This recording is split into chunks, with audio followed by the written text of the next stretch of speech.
Verdaderamente es un privilegio, es una gran bendición para quienes aún no me conocen. Mi nombre es Rafael González, pertenezco a la iglesia de Heredia, que es la iglesia última en añadirse a la misión y hemos sido muy bendecidos el poder ser parte de esta misión.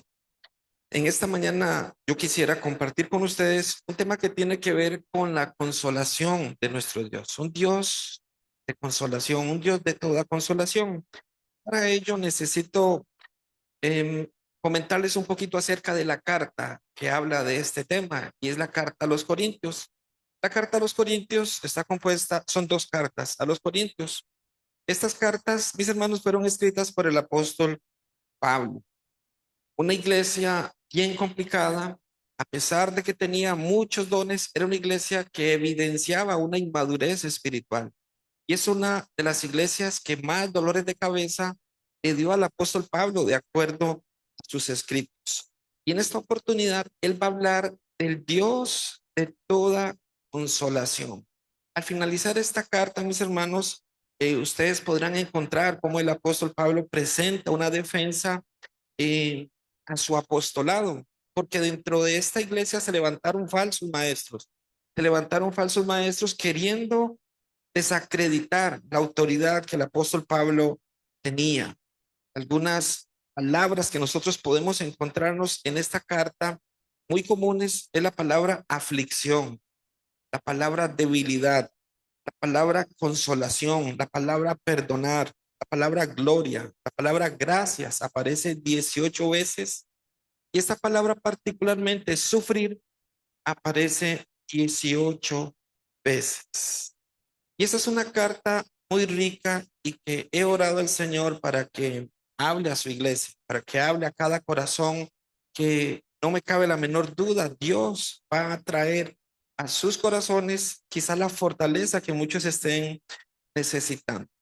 Dios nos va a enseñar a lo largo de esta carta cómo podemos pasar por la aflicción entendiendo que Él envía muchas veces estas pruebas y estas tribulaciones. ¿Por qué Dios permite que ocurran?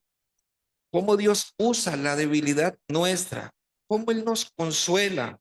¿Cómo debemos nosotros consolar a otras personas? Nos enseña el perdón, nos enseña el rol de la gracia, nos enseña el rol de la gracia en nuestro diario vivir, no solamente como una idea en nuestra cabeza, una idea teológica de decir, sí, soy salvo, sí, soy justo, sino, mis hermanos, entender cómo esa gracia opera en nuestras vidas diariamente.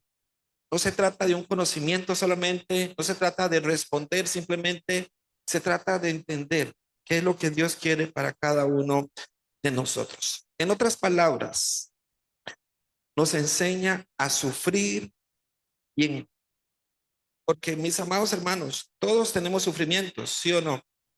Todos en algún momento de nuestras vidas vamos a tener fuertes pruebas, vamos a sufrir, pero hay quienes pueden sufrir bien y hay quienes sufren mal. Y a lo largo de lo que vamos a estar viendo en esta mañana, mi anhelo y mi oración al Señor es que podamos sufrir de buena manera, entendiendo el propósito de cada uno de estos puntos que Dios menciona en su palabra. Entonces, esta iglesia fue plantada por el apóstol Pablo. Pablo se queda en este lugar durante un tiempo y quiero mencionarles un poquito de cómo es que se levanta esta iglesia. Es una iglesia que se planta en el segundo viaje misionero. Pablo llega a Tesalónica, sale porque tiene persecución. Presta atención a esto. Por eso quiero contar cómo es que la iglesia se planta, cómo se funda esta iglesia. Pablo sale por la persecución de los judíos. Él llega a Berea, allí lo siguen persiguiendo, luego él le hacen la vida imposible y él decide seguir a Grecia, Atenas propiamente. Allí lo ridiculizan y dicen, este hombre es un palabrero. Pablo continúa, se mantiene en Grecia, envía a Timoteo a Tesalónica y él se va a Corinto. Y es aquí, en este segundo viaje misionero, donde Pablo levanta la iglesia. Permanece 18 meses, pero lo que quiero que noten, mis hermanos, la razón por la que leo esto y les comento esto es porque El evangelio desde el inicio ha sufrido persecución. El evangelio desde el inicio ha tenido oposición, desde el inicio. Por eso es necesario que nosotros comprendamos el propósito del sufrimiento en nuestras vidas como creyentes. Pablo en esta carta hace algunas amonestaciones. Él regresa a Antioquía. Tiempo después realiza un tercer viaje misionero. Él llega a Éfeso, donde escribe la carta, su segunda carta. Luego hace la visita a Corinto. Y mis hermanos, no perdamos de vista que es una iglesia, como les decía al inicio, que traía ciertos problemas al apóstol Pablo. Era una iglesia que por su ubicación geográfica eh, hacía que muchas culturas se relacionaran allí, muchas formas de pensamiento, muchas maneras de pensar que eran evidentemente contrarias al evangelio. Pero Pablo tiene claro cuál es el mensaje que él tiene que llevar. Por eso sufre persecución, por eso empieza a sufrir de aquellos hombres que quieren desacreditar su ministerio, mis hermanos. Pero Pablo sabe muy bien que está en medio de una iglesia dividida, hay inmoralidad en este pueblo, hay actitudes de irrespeto. Recordará usted para la cena del Señor, 1 Corintios capítulo 14 nos menciona cómo esta gente llegó a vivir, mis hermanos, de una manera ajena al evangelio. Em, para citarles un ejemplo, hay un momento en donde ellos compartían la cena del Señor y quienes llevaban alimentos, quienes tenían la posibilidad económica de llevar, se sentaban a comer solamente ellos. Y los que no tenían para aportar tenían que quedarse viendo a estos hombres o a estas mujeres o a estos llamados cristianos. Y Pablo los amonesta. Pablo les dice, ¿cómo es posible que eso pase dentro de la iglesia? Simplemente les cito esto para que tengan una idea de los problemas que el apóstol Pablo se encontraba en este lugar. Em, pero Pablo es un hombre que fue forjado en el sufrimiento. Pablo es un hombre que fue forjado en el sufrimiento. Les decía que Corinto estaba ubicado en un punto muy, pero muy estratégico al norte de Grecia. Se encontraba Corinto. Económicamente era una ciudad muy buena, económicamente era una ciudad fuerte. Sin embargo, no fue su economía lo que la hizo darse a conocer. Lo que hace conocer la ciudad de Corinto fueron los Juegos Olímpicos del Istmo. Eso fue lo que hizo famoso a los Corintios, los Juegos del Istmo. Eran Juegos Olímpicos. Corinto tenía un anfiteatro que cabían 18,000 personas. Algunos consideran que Corinto se puede comparar con París o con Nueva York. Era una comparación que hacían con los corintios y eso nos ayuda también a entender cómo es que el evangelio verdaderamente tiene poder para transformar en medio de lugares como este. Otra de las atracciones que tenía Corinto era un templo a la diosa Afrodita. Aquí habían cerca de 1,000 prostitutas sagradas, le llamaban ellos. Vean cómo se manejaba la idolatría, cómo se manejaba el paganismo. Y algo más que hizo conocer a los corintios, y creo que fue lo más relevante, fue su inmoralidad. Era una ciudad tan inmoral que su palabra o el nombre que lleva su ciudad se llegó a verbalizar. Entonces decían, alguna persona que estaba en inmoralidad se llegó a corintizar. Vean el nivel, mis amados hermanos, de darse a conocer los corintios en su inmoralidad, que se les llegó a llamar corintizar. O sea, lo relacionaban tanto con la inmoralidad a la ciudad de Corintios que alguna persona que andaba en estos pasos decía, se está corintizando. Esa es la iglesia donde el apóstol Pablo, o esa es la ciudad del apóstol Pablo levanta esta iglesia, mis hermanos. Así que yo quiero que usted me pueda acompañar a la segunda carta a los Corintios, capítulo 1, versículo 1, y vamos a leer hasta el 11, si usted me acompaña.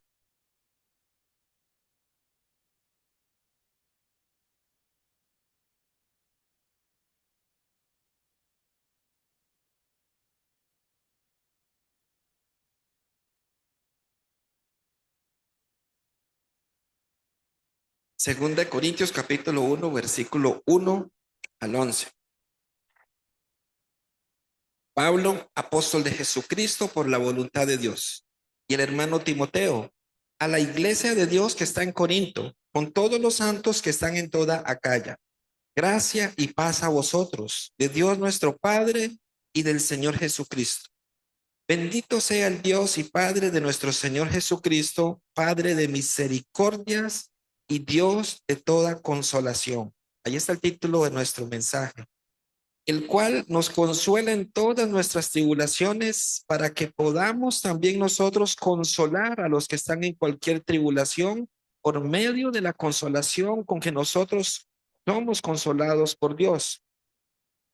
Porque de la manera que abundan en nosotros las aflicciones de Cristo, así abunda también por el mismo Cristo nuestra consolación. Pero si somos atribulados, es para vuestra consolación y salvación. O si somos consolados, es para vuestra consolación y salvación, la cual se opera en el sufrir las mismas aflicciones que nosotros también padecemos. Y nuestra esperanza respecto de vosotros es firme, pues sabemos que así como sois compañeros en las aflicciones, también os sois en la consolación. Porque, hermanos, no queremos que ignoréis acerca de nuestra tribulación que nos sobrevino en Asia, pues fuimos abrumados sobremanera más allá de nuestras fuerzas, de tal modo que aún perdimos la esperanza de conservar la vida.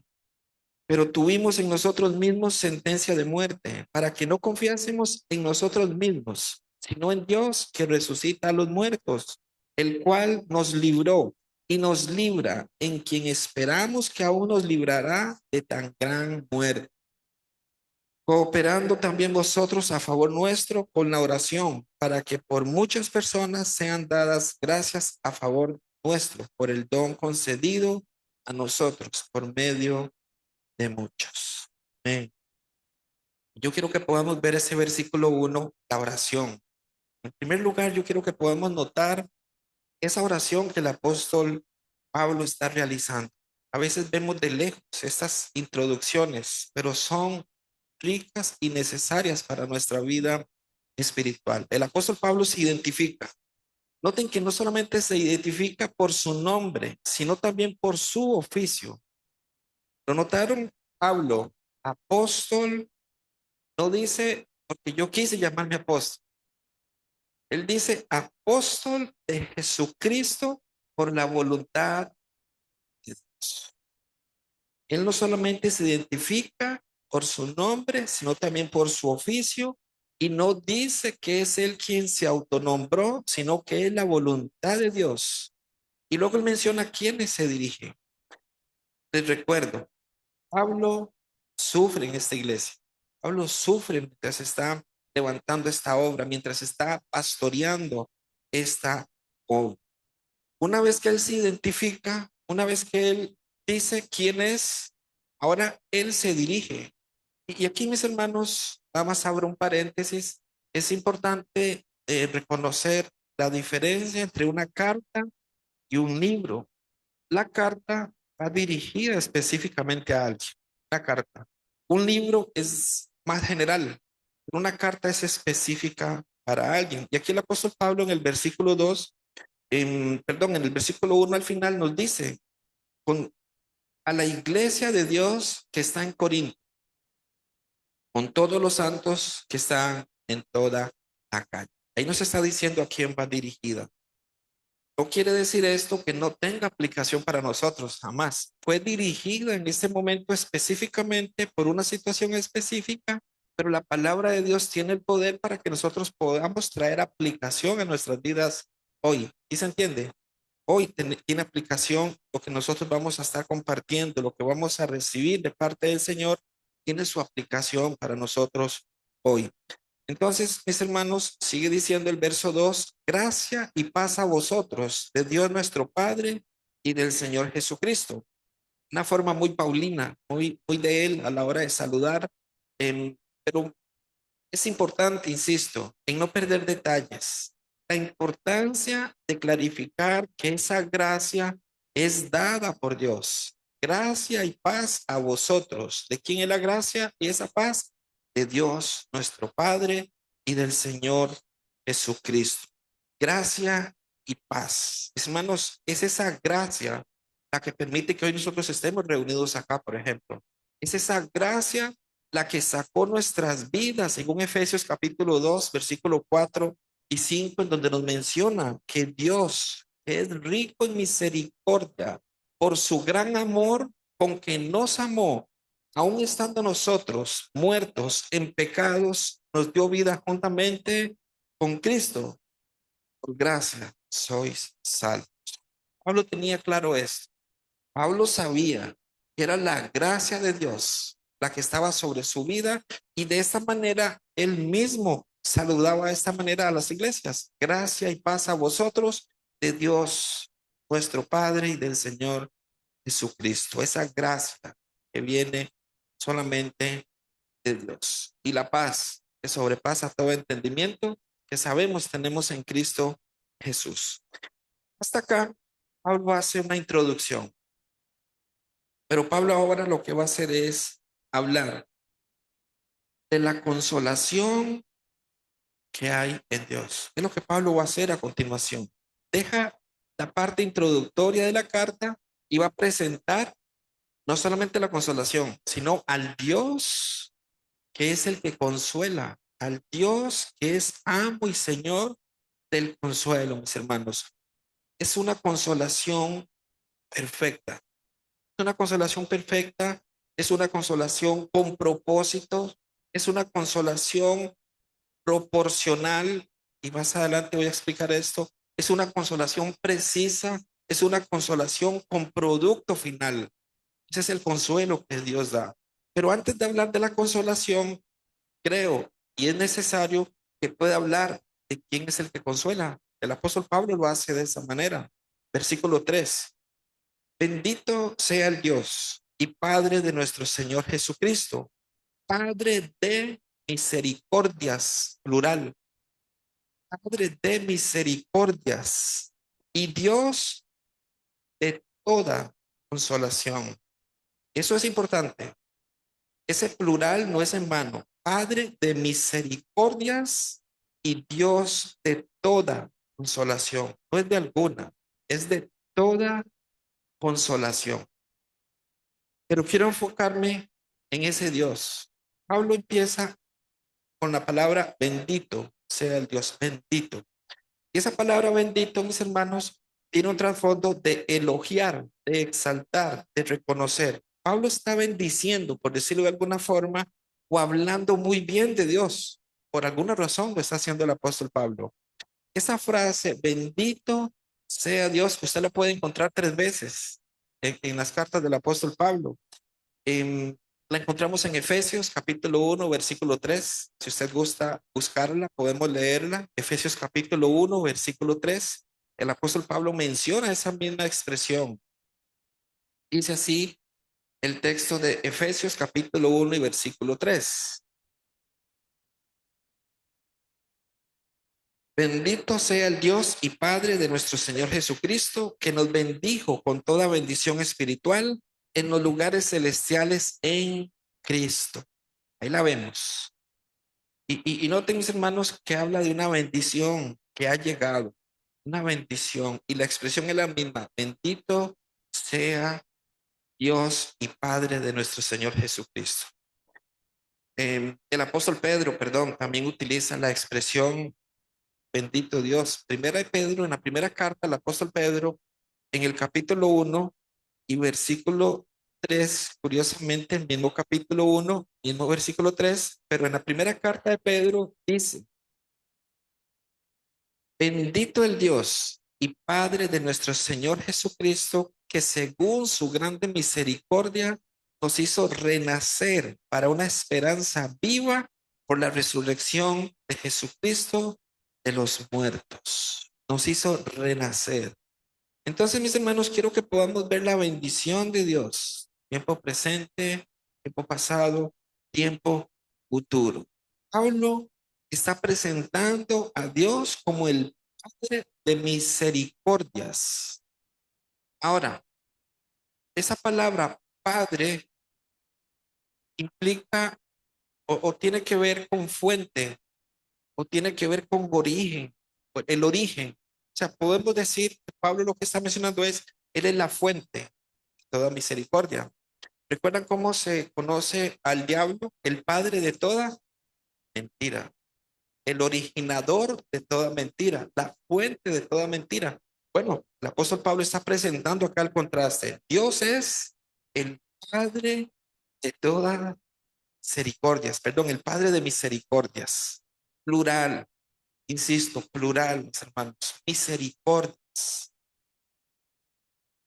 Él es la fuente de toda misericordia, Él es la fuente de todo amor. Y hablando precisamente de la misericordia, yo quiero que usted me acompañe a Efesios 2, verso 4.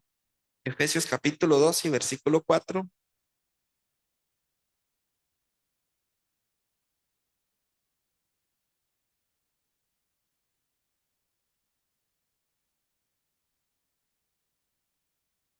Dice así, pero Dios que es rico en misericordia, por su gran amor que nos amó, rico en misericordia, dice nuestro texto. El Salmo 103 y verso 17 nos ayuda a ver aún en mayor manera esa misericordia de Dios. Dice el Salmo 103, versículo 17.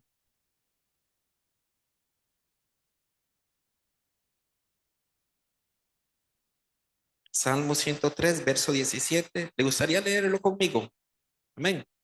Vamos a leer el Salmo 103, versículo 17 a la cuenta de uno, 2, 3. Mas la misericordia de Jehová es desde la eternidad y hasta la eternidad sobre los que le temen, y su justicia sobre los hijos de los hijos. Amén. Esa es la misericordia de Dios. Pero luego el apóstol Pablo no solamente nos habla de que Él es ese Padre de misericordias. Hay un texto que espero recordarlo bien. Salmo 108:4 nos habla de los cielos y hace una comparación con la misericordia. El Salmo 108, versículo 4 dice, porque es más grande que los cielos tu misericordia, porque es más grande que los cielos tu misericordia y hasta los cielos tu verdad. Mis hermanos, ver estos textos debería ayudarnos a ampliar nuestro entendimiento de las misericordias de Dios, de las misericordias de Dios. Pablo y Dios a través de su palabra quiere que nosotros podamos profundizar en esto y tener un panorama más amplio de lo que significa sus misericordias.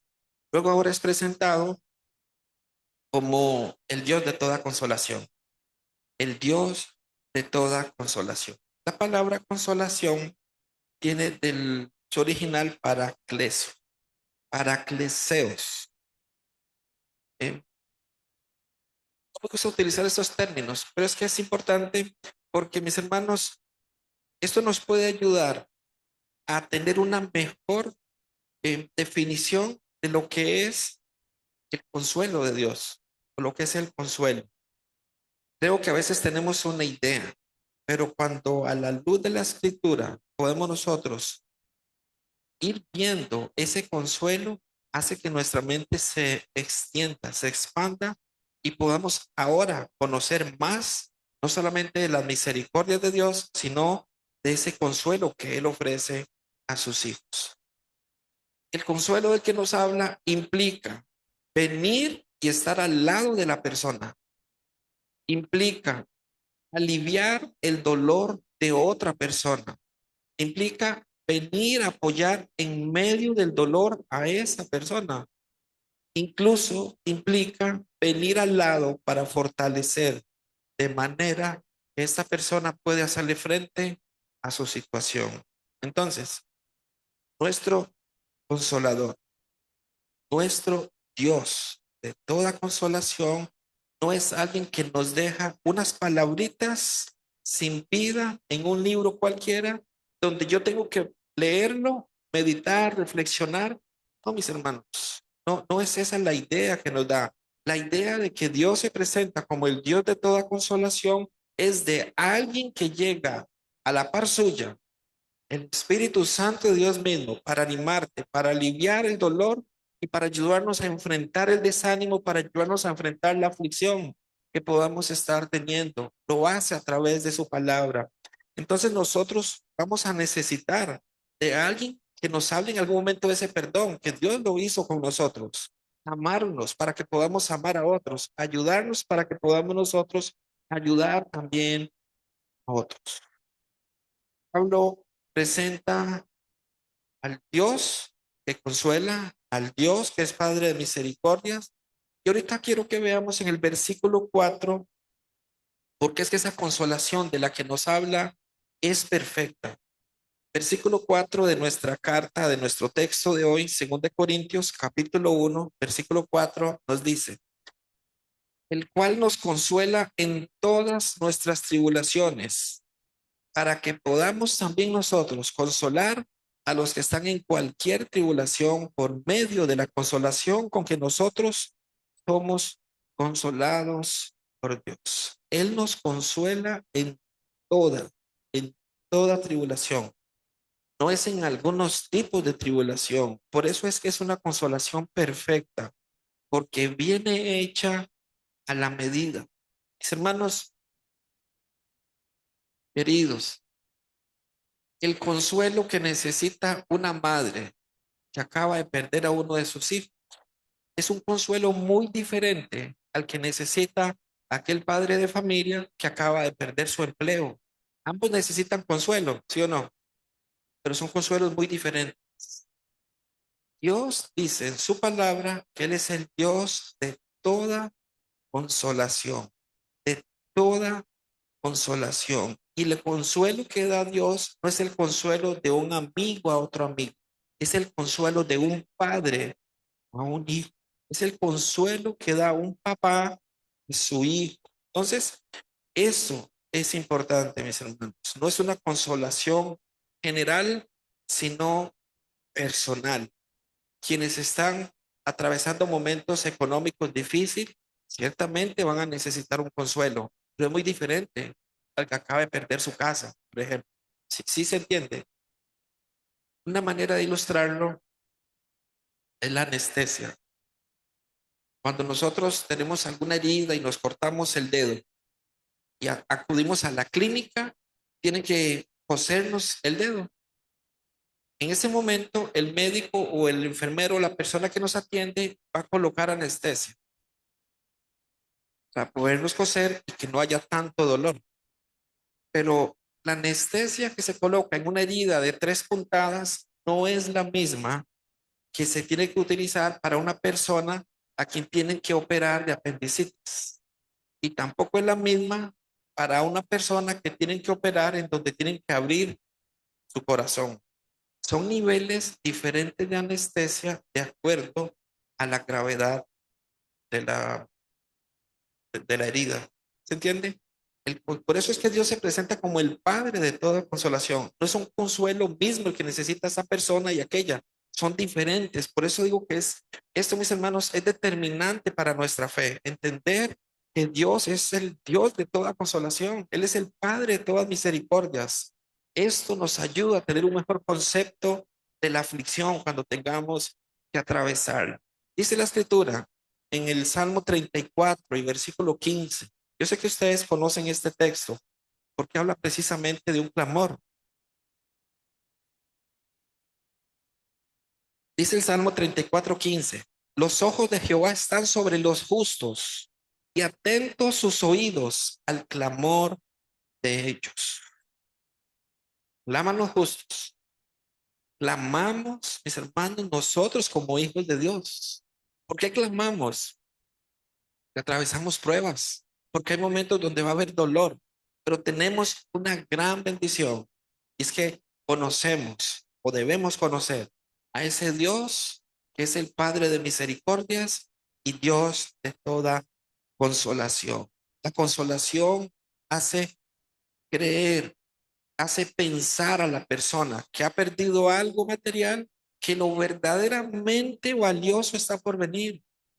hace pensar a la persona o le acondiciona su consolación para cada situación. Eso hace el Señor, es personal, es particular. Mis hermanos, no hay vacío que la suficiencia de Dios no pueda llenar. No hay pérdida que la presencia de Dios no pueda reemplazar. No va a haber debilidad nunca que su gracia no pueda fortalecer. No hay dolor que su misericordia no pueda llegar a aliviar. No hay tristeza que el gozo de Dios pueda venir a abatir, mis hermanos. No hay herida que si Dios toca, logre llegar a sanar. No, no ocurre esto, mis hermanos. No hay preguntas, no existen preguntas que la sabiduría de Dios no pueda responder. No llegan a haber enemistades que la cruz no pueda reconciliar. Lo hizo con nosotros, enemistados, y su cruz rompe esa enemistad que había entre nosotros. No va a haber carencia que su provisión no pueda suplir. Y no hay, mis hermanos, esclavitud que el poder de Dios no pueda romper. Estábamos nosotros esclavos y su poder, su amor, su misericordia vino precisamente para romper.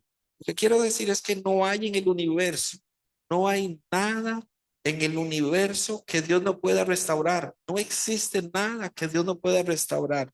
Mis hermanos, he dicho que la consolación de la que Dios nos habla en su palabra tiene un propósito. Es lo que hemos dicho, tiene un propósito. Ya vimos que es paternal. ¿Por qué es paternal? Porque viene de nuestro Padre. Es personal. ¿Por qué es personal? Porque va a actuar acorde o conforme a la necesidad de cada uno de nosotros, sus hijos. Pero mis hermanos, la consolación es perfecta, por lo que hemos dicho, porque hay propósito en su tribulación. La tribulación que usted pase, allí va a haber un propósito. Notaron que en el versículo que leímos 4 nos habla, el cual nos consuela en todas nuestras tribulaciones. Y luego aparece un para qué. Ese para qué significa propósito. Hay propósito. ¿Para qué? Aquí podemos preguntarle al texto. Dios nos consuela en todas nuestras tribulaciones. ¿Para qué? Para que podamos también nosotros consolar a otros. Ahora, esa palabra tribulación em, tiene la connotación, da la idea de algo estrecho, algo bajo presión. No sé si se identifica usted con algún momento en su vida donde la tribulación le hizo experimentar una opresión. Es como una carga de más en donde ya no aguantamos, ya no soportamos. Esa es la palabra tribulación y es la que aparece al menos en este texto. Esa es la idea que da. Esa opresión, esa estar entre la espada y la pared, ese tipo de tribulación. Dice la escritura que toda tribulación, que Dios, su poder nos consuela en todas nuestras tribulaciones, todas. Ese todas tiene esta importancia. Hay muchos tipos de tribulación y específicamente, mis hermanos, cuando nosotros estamos en tribulación, angustiados, afligidos, esta es la sensación. Ya no soporto más, ya no tengo más fuerzas, ya se agotaron mis fuerzas. Ahora, si Dios dice ser el Padre de toda consolación, ¿cómo es que Él puede consolarme? ¿Cómo es que Él puede hacer? Evidentemente, por su palabra. Él tiene poder. La palabra tiene el poder para que nosotros podamos recobrar el ánimo, para que nosotros podamos aplicar lo que allí mismo nos dice. Pero también sabemos que el Espíritu Santo opera en nuestras vidas. Sabemos que el Espíritu Santo opera en nuestras vidas, habita en nuestras vidas de tal manera que nosotros debemos ser conscientes que contamos con la ayuda del Espíritu Santo de Dios. Es su existencia dentro de nosotros lo que nos capacita para que nosotros podamos, a la luz de la palabra, poder encontrar este consuelo, poder encontrar estas misericordias de parte de Dios para cada uno de nosotros. Entonces dice, para que podamos también nosotros consolar a los que están en cualquier tribulación por medio de la consolación con que nosotros somos consolados por Dios. Te repito, ese para qué es una frase de propósito. Entonces, el para qué es para que nosotros podamos recibir el consuelo de Dios y no quedarnos solamente con eso, poder consolar a otras personas. Y aquí, mis hermanos, creo necesario que el concepto de aflicción debería ser reemplazado en muchas de nuestras mentes, porque yo no conozco la vida de ustedes, pero yo crecí en donde se predicaba de un mensaje en donde todo lo bueno venía de Dios y todo lo malo venía del diablo.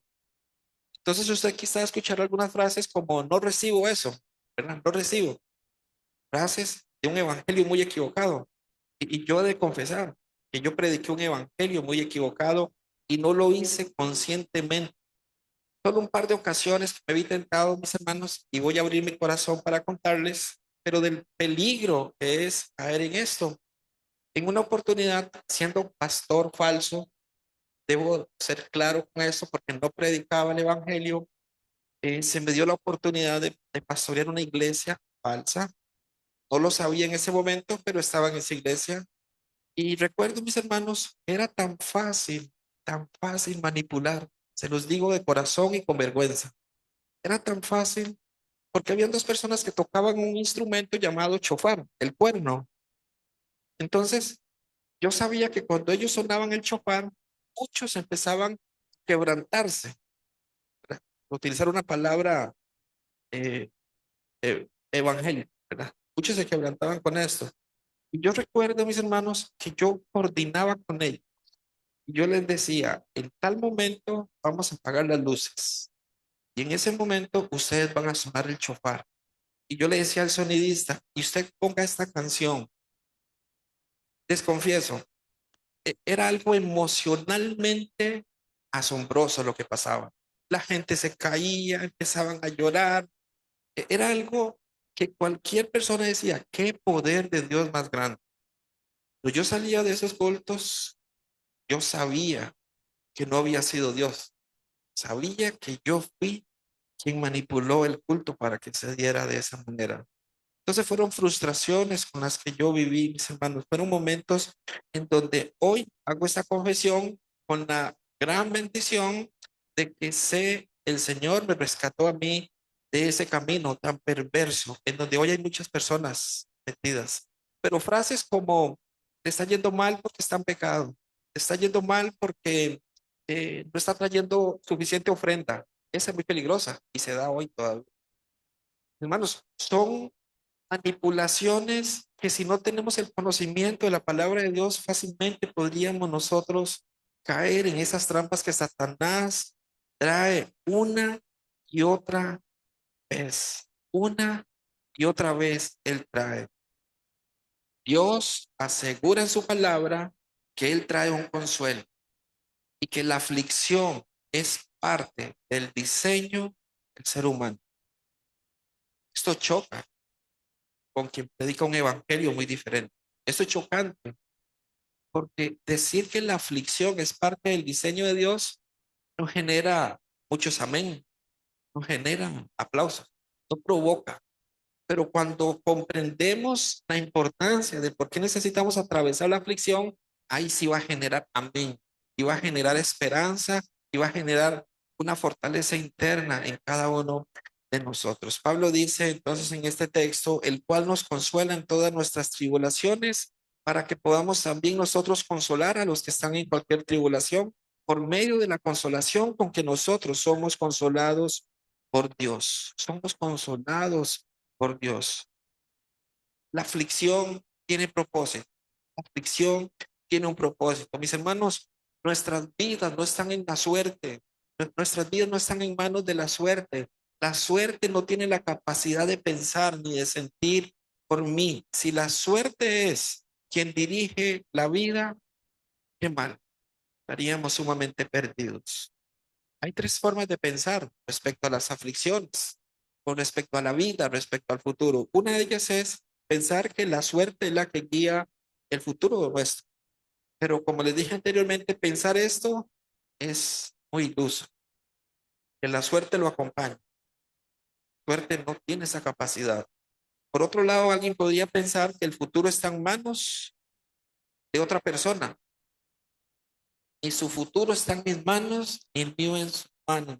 Sigue siendo errado, pero hay pensamientos firmes en esas posiciones. O podemos pensar que nuestro futuro está en las manos del Dios de toda consolación, Padre de misericordias. Y aquí las cosas cambian. Cuando esa es nuestra óptica, cuando esa es nuestra manera de pensar, mi vida está en las manos del Dios de toda consolación. Mi vida está en las manos del Padre de toda misericordia. Aquí empiezan a cambiar las cosas. ¿Por qué razón, mis hermanos? Porque Él es el Padre de nuestro Señor Jesucristo, mismo que murió por nosotros. Él nos encontró cuando estábamos perdidos, hundidos, muertos, sin vida, y Él allí, en medio de ese momento, nos encuentra para amarnos, para que alguna persona en algún momento nos predicara el Evangelio y pudiéramos ver su gracia y poder comprender que estábamos evidentemente muertos para finalmente recibir el Evangelio de la salvación. Dice el Salmo 31:15. Salmo capítulo 31, versículo 15. En tu mano están mis tiempos. En tu mano están mis tiempos. Líbrame de la mano de mis enemigos y de mis perseguidores. En tu mano, Señor, están mis tiempos. Hermanos, podemos no solamente decirlo, podemos aferrarnos a esta verdad, poder decir que en tu mano están mis tiempos, Señor. No hay nada que esté por encima del consuelo, de las misericordias de Dios. No hay nada. Y Dios permite que pasemos momentos, experiencias difíciles en nuestras vidas para que aprendamos algo, para que aprendamos de su consolación y para que aprendamos a consolar nosotros también. Una de las razones de por qué el ser humano endurece su corazón, eh, hay personas que tienen mucha inteligencia, personas muy hábiles para pensar, para eh, organizar, son pero muy inteligentes, pero tienen un corazón cerrado, cerrado, cerrado.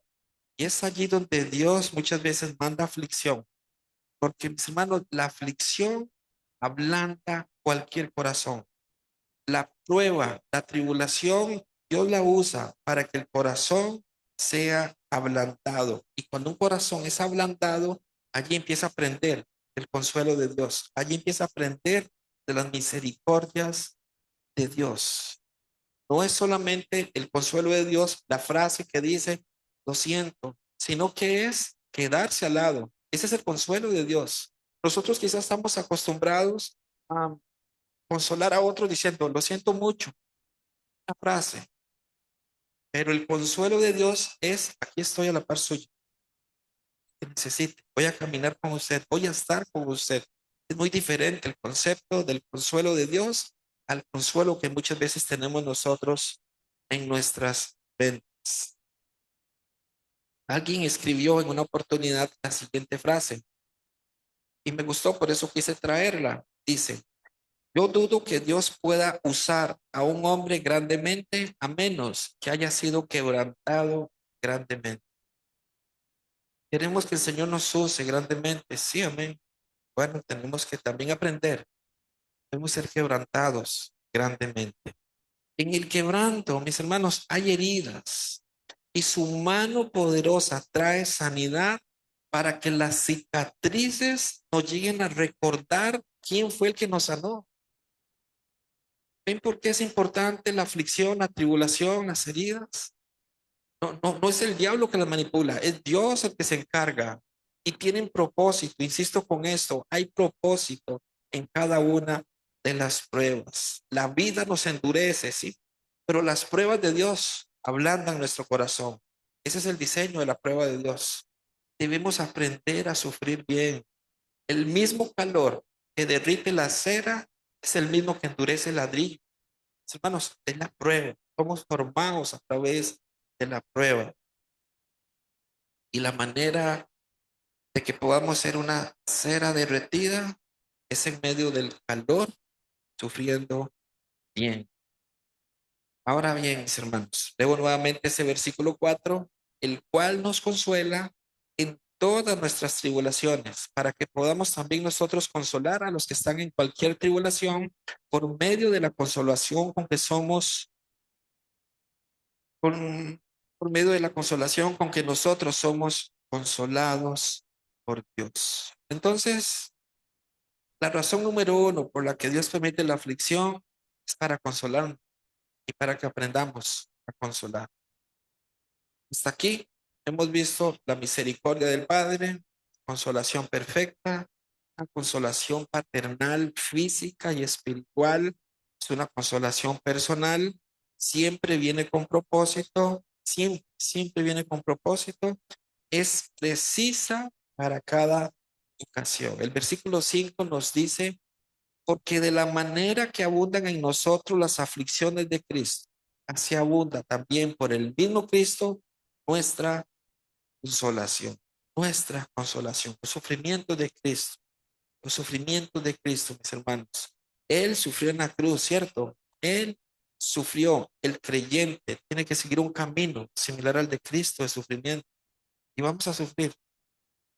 Yo sé que quizás no es un mensaje muy motivacional decir esto, pero es una verdad. Vamos a sufrir. Tenemos la decisión de sufrir bien o de sufrir mal. ¿Cómo sufrimos bien? Cuando entendemos el propósito de por qué esa prueba está llegando a mi vida. ¿Qué dice Primera de Pedro, capítulo 4, versículo 12? Primera de Pedro, capítulo 4 y versículo 12.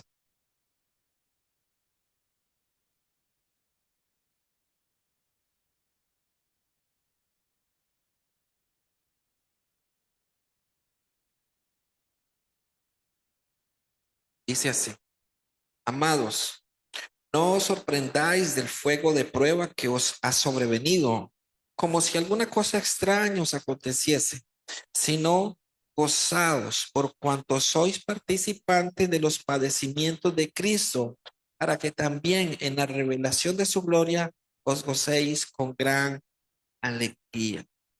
Cuando abundan las tribulaciones, abunda tu consuelo, abunda tu consuelo. Yo les decía anteriormente que el consuelo es proporcional y les di el ejemplo de la anestesia, ¿cierto? Es exactamente eso, es corte. Mis hermanos, yo no puedo ir a que me pongan anestesia un día antes de mi operación, no puedo, porque la anestesia tiene que colocarse justo en el momento en que voy a ser intervenido quirúrgicamente.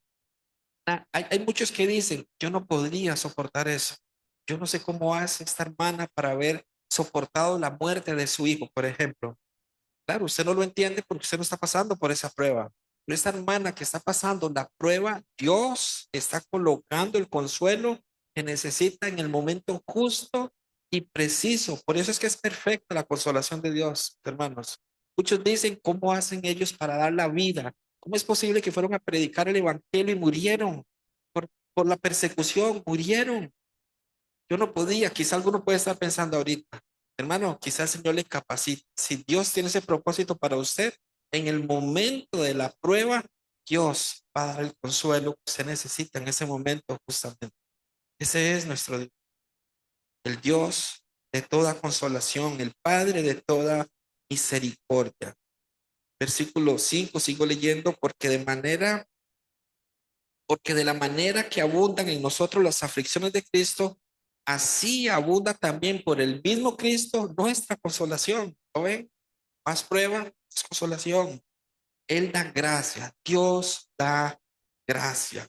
La anestesia que se necesita para una herida, el consuelo que se necesita para una tribulación, para una prueba. Ahora bien, mis hermanos, si hay algo que pueda animarnos, que Dios usa para animar a sus hijos, es cuando podemos, y no en vano, están las historias de algunos personajes de las Escrituras. Filipenses nos da un ejemplo de esto. Filipenses capítulo 1, versículo 12. Es maravilloso lo que Dios hace. Y aquí quiero que podamos ver lo que diría la lógica humana versus lo que dice Dios. La óptica nuestra natural o la óptica de la fe, que es la de Dios. Hemos sido llamados no ver con nuestra vista natural, sino por medio de la fe. Dice Filipenses capítulo 1, versículo 12. Quiero que sepáis, hermanos, que las cosas que me han sucedido han redundado más bien para el progreso del evangelio, de tal manera que mis prisiones se han hecho patentes en Cristo en todo el pretorio y a todos los demás. Y la mayoría de los hermanos, cobrando ánimo en el Señor con mis prisiones, se atreven mucho más a hablar la palabra sin temor. La lógica humana dice, el evangelista está en la cárcel, no hay quien predique evangelio, ¿sí o no? Eso dice la lógica humana. Pero ¿qué dice Dios? Este hombre está en prisiones y esas prisiones hacen que los demás observen y cobren valor para predicar el evangelio. Hermanos, Dios opera de esa manera. Por eso las pruebas, las aflicciones que el apóstol Pablo vivió no fueron en vano. Y él entendió esto y él con gozo lo dice. Yo le soy sincero, cuando yo leía Filipenses, y yo decía, el apóstol Pablo habla con un gozo, de hecho es conocida la carta del gozo. Yo decía, debe estar en alguna playa, el apóstol Pablo con su pierna cruzada, tomándose algún refresco. Y para mi sorpresa, en la cárcel. Pero ¿cómo puede tener tanto gozo estando en la cárcel este hombre? ¿Cómo puede tener tanto gozo estando en la cárcel? Claro, porque el apóstol Pablo entendió el secreto de la prueba, de la tribulación, la aflicción. Él comprendió eso, mis hermanos. Por eso es, no fueron nada, no es, mis hermanos, el que él esté encerrado o no, es la actitud de Pablo, es entender que la aflicción es necesaria en mi vida. Pablo lo entiende y los demás entienden. Cuando nosotros leemos a Job, debería despertar en nuestras vidas un poquito de paciencia, para citar un ejemplo, o el caso de Daniel, o la historia de José. En cada caso, nosotros podemos ver el propósito con el cual Dios permitió una prueba para ellos. Y hoy los tenemos en las escrituras para que nosotros podamos cobrar ánimo al leer sus historias, al entender el propósito por el cual Dios les permitió pasar por esas experiencias difíciles y cómo pudieron ver el consuelo de Dios, cómo pueden ellos decir, Él es el Padre de misericordias, Él es el Dios de toda consolación. Amén. Seguimos leyendo el versículo 7. Y nuestra esperanza respecto de vosotros es firme, pues sabemos que así como sois compañeros en las aflicciones, también lo sois en la consolación. De la misma manera en que aumenta el sufrimiento, aumenta su consolación. Mis hermanos, yo voy a preguntar algo y no tiene que responderme ni levantar su mano, pero ¿cuántos quisiéramos tener esa misma gracia, ese mismo consuelo que Pablo recibió? Y si su respuesta es yo quiero, de la misma manera, nosotros requeriremos de esos padecimientos que el apóstol Pablo vivió. Versículo 8. Porque hermanos, no queremos que ignoréis acerca de nuestra tribulación que nos sobrevino en Asia, pues fuimos abrumados sobremanera, más allá de nuestras fuerzas, de tal modo que aún perdimos la esperanza de conservar la vida, pero tuvimos en nosotros mismos sentencia de muerte. ¿Para qué propósito? No confiásemos en nosotros mismos, sino en Dios que resucita a los muertos. Pablo menciona de una situación que vivió en Asia, allí, lo que hoy es Turquía. Pablo menciona que la aflicción fue tan fuerte, que él perdió la posibilidad o la esperanza de vivir. El apóstol Pablo, hermanos, el apóstol Pablo llegó a pensar que es sin esperanza de vida. Pensemos en el tipo de prueba que pudo haber sido para que él dijera eso, para que él perdiera la esperanza de vida no era tan fácil, tuvo que haber sido algo muy, pero muy fuerte. La situación, hermanos, fue tan difícil que él pensó que no saldría con vida. Él pensó que no saldría con vida. Entonces, él piensa que va a morir. Ahora, mis hermanos, con respecto a esa tribulación que el apóstol Pablo menciona, yo quise buscar algunas de las pruebas que él atravesó. Por ejemplo, en 1 Corintios 15:32, él menciona una de las tribulaciones que vive.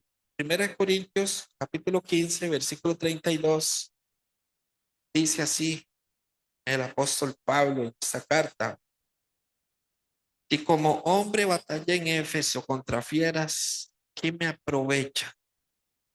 Y como hombre batallé en Éfeso contra fieras, ¿qué me aprovecha? Y aquí mismo en 1 Corintios, pero un capítulo más, capítulo 16, versículo 8, dice el apóstol Pablo, 1 Corintios 16, verso 8: pero estaré en Éfeso hasta Pentecostés, porque se me ha abierto puerta grande y eficaz, y muchos son los adversarios. Pablo insiste en que ha tenido pruebas, que ha tenido luchas, que ha tenido en rivalidades, que ha tenido enemigos. Y la segunda carta a los Corintios, que es en la que estamos, él menciona una serie de pruebas. En la segunda carta a los Corintios, capítulo 11, versículo 24, quiero leer desde ese versículo 24 para que podamos ver esta vida de aflicción del apóstol Pablo. Dice segunda carta a los Corintios, capítulo 11, versículo 24 al 28, hablando de sus aflicciones. Dice así: de los judíos 5 veces he recibido 40 azotes menos uno. 3 veces he sido azotado con varas, una vez apedreado, 3 veces he padecido un naufragio. Una noche y un día he estado como náufrago en alta mar, en caminos muchas veces, en peligro de ríos, peligro de ladrones, peligros de los de mi nación, peligros de los gentiles, peligros en la ciudad, peligros en el desierto, peligros en el mar, peligros entre falsos hermanos, en el trabajo y fatiga, en muchos desvelos, en hambre y sed, en muchos ayunos, en frío y en desnudez, y además de otras cosas, lo que sobre mí se agolpa cada día, la preocupación por todas las iglesias. Un hombre forjado en el sufrimiento, un hombre forjado en medio de las pruebas. Ese es el apóstol Pablo, y es quien escribe esta carta que estamos hoy compartiendo nosotros, hermanos. Sigamos leyendo nuestro texto porque quiero ir llegando al final, ir haciendo la conclusión del por qué, para qué esas pruebas. Porque alguien puede preguntarse, pero ¿por qué Dios hace eso a un justo? ¿Por qué Dios le hace eso a un hijo? Bueno, aquí el apóstol Pablo mismo da la respuesta. En el versículo 9, 2 Corintios 1:9, él nos da la respuesta. Dice así nuestro texto de hoy, segunda carta a los Corintios, capítulo 1 y versículo 9: pero tuvimos en nosotros mismos sentencia de muerte. Y aquí viene el propósito: para que no confiásemos en nosotros mismos, sino en Dios que resucita a los muertos. En otras palabras, Pablo entiende que la prueba, que la aflicción, que esta que él está diciendo, mis hermanos, no olviden lo que nos pasó en Asia. Él está diciendo, esta prueba, esta tribulación, esta aflicción, Dios me la envió para que no confiase en mí mismo, para que yo no confiara en mi propia capacidad, sino en Dios que resucita a los muertos. Era para enseñarle a no confiar en él mismo. Y es para enseñarnos hoy, 2000 años después de que se escribe esta carta, que nosotros debemos cuidarnos de no confiar en nosotros mismos. Nuestra confianza debe estar en Dios siempre. Nuestro consuelo viene de Dios. Gloria al Señor por la familia y por los demás, pero el consuelo viene principalmente de Dios. Y Dios hará sus hijos sean ese consuelo para cada uno, lo que está pasando un momento difícil. Quiero comentarles, mi padre falleció hace 2 años y cuando él fallece, apenas me dio tiempo de predicar el evangelio, una pincelada, yo oro al Señor para que lo haya podido recibir, pero fueron los momentos en donde entendí el consuelo de Dios, porque me correspondía realizar la ceremonia y era estar con mi papá a la par en su ataúd.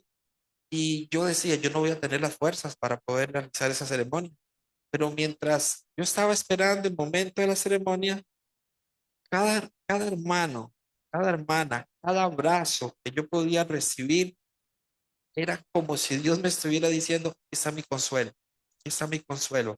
Dios usó a la iglesia, a los hermanos, para demostrarme a mí cuánto Él me estaba amando y consolando.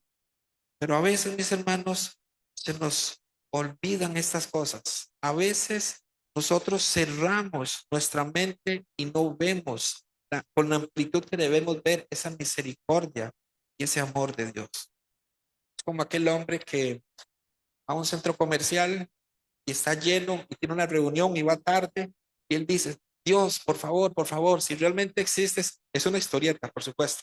Y dice, si realmente existes, haz que se me aparezca un lugar para poder parquear, para poder parquear. Y él va haciendo esta oración y en eso un carro sale y dice, ya no, gracias, ya encontré uno. Podemos pensar que depende de nosotros o que Dios mueve todo en favor de nosotros sus hijos. Podemos confiar y descansar plenamente en su palabra, confiar plenamente en que cuando Él dice que Él es el Padre de misericordias, Él es el Padre de misericordias. Y cuando Él dice que Él es el Dios de toda consolación, Él es el Dios de toda consolación. Mis hermanos, nosotros debemos aprender de las pruebas el consuelo de Dios. Voy a darles otra ilustración. Yo quiero que usted piense que usted tiene su carro. Y aunque usted no tenga carro, piense que tiene un carro. Está bien, para que me ayude en este ejercicio. Usted tiene su carro y usted se estaciona en algún lugar y usted entra, hace alguna diligencia, pero mientras usted está haciendo la diligencia, pasó un carro muy rápido y le rayó el suyo y destrozó el retrovisor. Usted sale, usted se va a enojar. Es mi carro, ¿cómo le fueron a hacer esto a mi carro? Quizá usted tenga ahora un concepto de ese lugar como un lugar inseguro. Es que el lugar más inseguro. ¿Cómo es posible que haya dejado mi carro bien estacionado y que me lo rayaran de esta manera y que me le hicieran lo que le hicieron? Ahora yo quiero que usted, voy a cambiar la escena. Nuevamente, usted en su carro, pero esta vez usted está montado en su carro y viene un autobús y destroza el carro, pero milagrosamente usted sale ileso. Usted sale ileso. Posiblemente aquí el concepto cambie. En el primer ejemplo que les di, mi carro se rayó, mi carro se dañó, pero ahora en el segundo ejemplo, el carro no importa, estoy vivo. ¿Sí se entiende? Las pruebas nos van a ayudar para que nuestra óptica sea diferente y para que podamos valorar lo que realmente importa. Porque cuando nosotros vemos las pruebas y no entendemos que hay propósito de parte de Dios, no vamos a valorar lo que realmente es importante. Y hay cosas importantes que debemos nosotros de comprender, valorar, manejar, vivir. Es todo aquello que tenga que ver con el reino de los cielos. Es todo aquello que tenga que ver con el reino de Dios y no con lo material. Ahora bien, mis hermanos, es importante que nosotros le pidamos al Señor que nos ayude con nuestra óptica. El hecho de que seamos justos, que seamos renacidos, no quiere decir que nuestras vidas van a ser vidas sin aflicción. No nos equivoquemos, serán aflicciones. Y necesitamos una y otra vez recordarnos quién es nuestro Dios, de dónde nos sacó nuestro Dios, con cuál misericordia lo hizo, con cuán gran misericordia y cómo nos consuela y nos sigue consolando en nuestro diario vivir. Por eso decía al puro inicio, una cosa es tener el concepto teológico de decir soy justo delante de Dios porque Él cargó por mis pecados. Sí, ese es el concepto y está bien. Pero ¿cómo vivimos en nuestro diario, en nuestra vida diaria, cómo vivimos con esa gracia que existe, con esa gracia que ha sido derramada. ¿De qué manera nosotros lo vivimos? Porque cuando entendamos que el fin de nuestra fortaleza, en el momento en que decimos, aquí me rindo, porque no es en mis fuerzas, allí empieza Cristo a vivir, a trabajar en nuestra vida. Cuando entendamos el fin de nuestra lucha, ese es el comienzo de la paz de Cristo en cada uno de nosotros. Las crisis, las pruebas, las tribulaciones tienen un propósito y que podamos nosotros ver lo realmente importante en nuestras vidas, ver lo que realmente es importante en nuestras vidas. De a poco, muchas personas empiezan a desplazar el lugar de Dios y se empiezan a colocar cosas en lugar de Dios. Entre mi carro y, y mi cuerpo está la mano de Dios. No hay pólizas que puedan estar por encima de Dios. ¿Sí, sí me explico? Yo tengo que confiar plenamente en Dios. Mi mirada, como decía el canto de hace un momento, debe estar puesta mi mirada en Cristo, mis hermanos. En Cristo debe estar puesta mi mirada siempre. Es Dios el mismo que llamó a un muerto, Lázaro, y este muerto respondió como que si estuviera vivo, porque Dios fue el que llamó. Es en Él que nosotros tenemos que depositar siempre nuestra confianza. Y yo no quiero ser insensible si alguien está pasando un momento ahorita de aflicción, pero yo sí quiero hacerle una pregunta. Si usted está pasando por un momento de aflicción, ¿cree que es imposible salir de allí? ¿Ha visto que tal vez no hay salida? Porque si su respuesta ha venido siendo esa, mis hermanos, yo quiero recordar que Dios no se ha olvidado ni se olvidará de sus hijos. Somos sus hijos y el Padre consuela a sus hijos. Él es el Dios de las imposibilidades. Dios es el que ha llamado las cosas que no son como si fuesen. Quiero cerrar con este versículo 11. Según de Corintios capítulo 1 versículo 11 dice, cooperando también vosotros a favor nuestro con la oración, para que por muchas personas sean dadas gracias a favor nuestro por el don concedido a nosotros por medio de muchos. ¿Qué quiere decir, mis hermanos?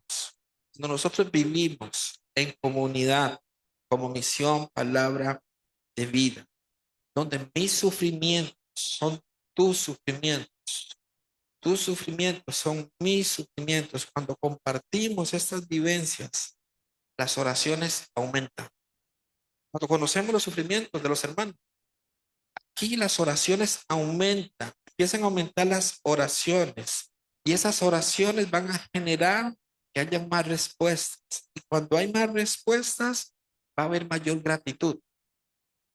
Y al haber más gratitud, Dios es más grandemente exaltado cuando su iglesia agradece, cuando nosotros aprendemos a agradecer por lo que Dios está haciendo en las vidas de cada uno de nosotros. Por eso Pablo dice, no quiero que ignoren la aflicción, no quiero que ignoren esa aflicción.